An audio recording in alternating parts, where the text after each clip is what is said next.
네, 안녕하십니까. 오늘도 부동산 이슈 토크로 찾아오게 된 이철웅 소장입니다.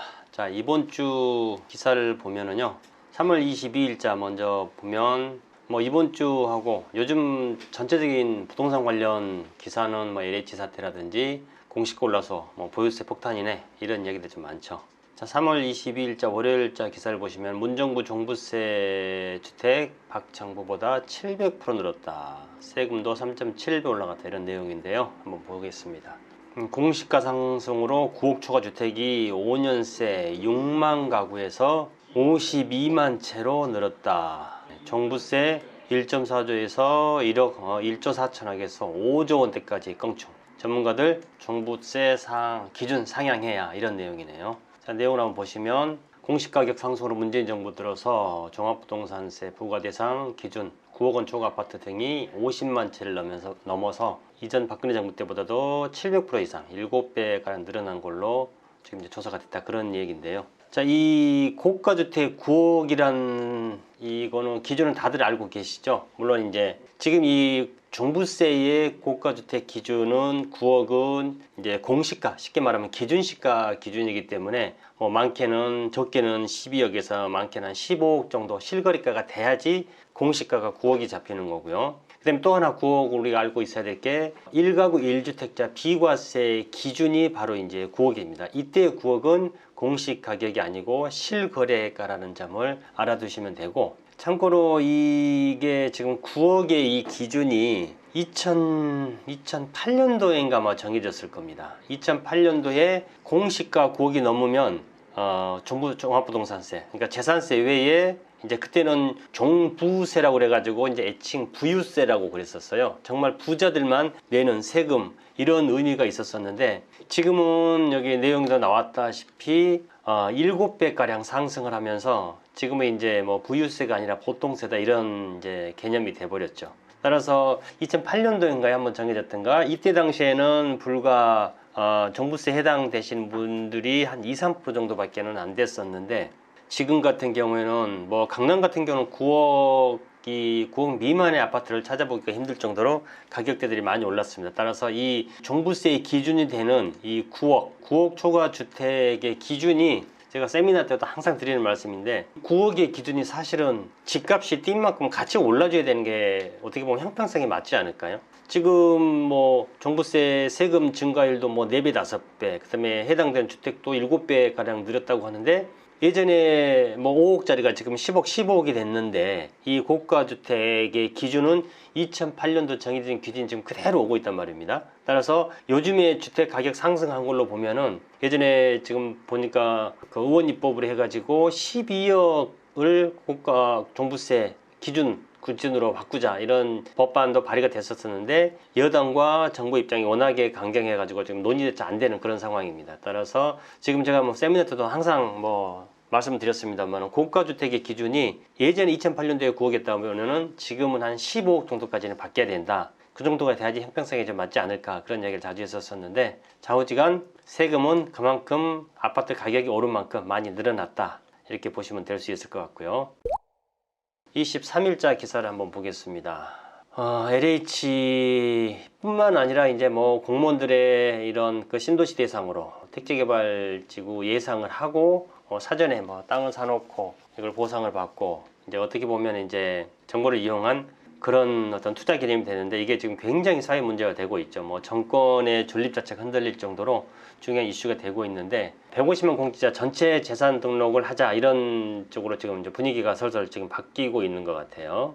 상한 세배라든지 3.7배 종부세 세금, 또 이야기 나오죠. 이건 이제 세부담 상한은 좀 복잡하지만은, 예전 같은 경우 작년에 세금을 100만 원 냈으면 이번에 공시가가 아무리 많이 올라도 작년에 2배 정도, 200% 정도가 됐었는데, 이거를 지금 3배까지 지금 이제 늘려놨기 때문에 실제로는 3배만 올라야 되는데, 계산을 해보니까 어찌어찌 해서 3배보다는 더 올라가는 3.7배, 약 4배까지도 올라가는 그런 상황이 생겼다, 이런 내용도 있고요. LH주택 이런 얘기 많이 나오고 있습니다. 요거 한번 볼까요? 9억 이상 오피스텔 거래량 전년 대비 2배 늘었다.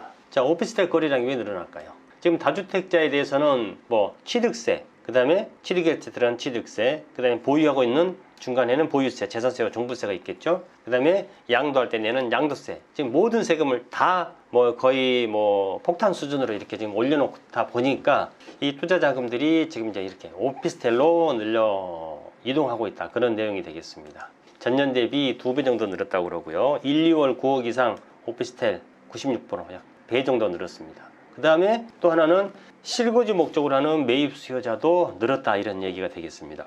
자, 표에 나오죠. 2013년, 17년도에 9억 원 이상의 거래량과 지금 2021년의 거래량 보시면 뭐 10배 가까이 늘었네요. 한 4년 만에 10배 가까이 이렇게 늘었다라고 보시면 될 수 있습니다.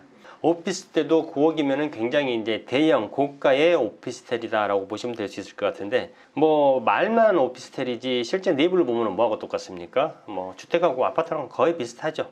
그래서 세금 부과 기준만 좀 틀리고 하지만은 요즘에는 아예 그러니까 주택으로 쓸 요량으로 오피스텔을 분양을 받아서 사는 수요도 점점점 늘어나고 있다, 이렇게 보시면 될 수 있을 것 같은데, 아파트에 이게 세금 규제가 많아지다 보니까 이 세금 규제를 피해서 이렇게 오피스텔로 가다 보니까 이렇게 오피스텔 거래가 가장 많이 늘어났다, 이런 내용이 될 수 있을 것 같습니다.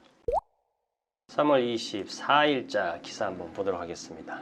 어제 기사랑 똑같죠. 보유세 3배까지만 뭐 넣는다고 하는데 실제로는 3배 넘게 오르는 경우도 있다라고 보시면 될 수 있을 것 같고요.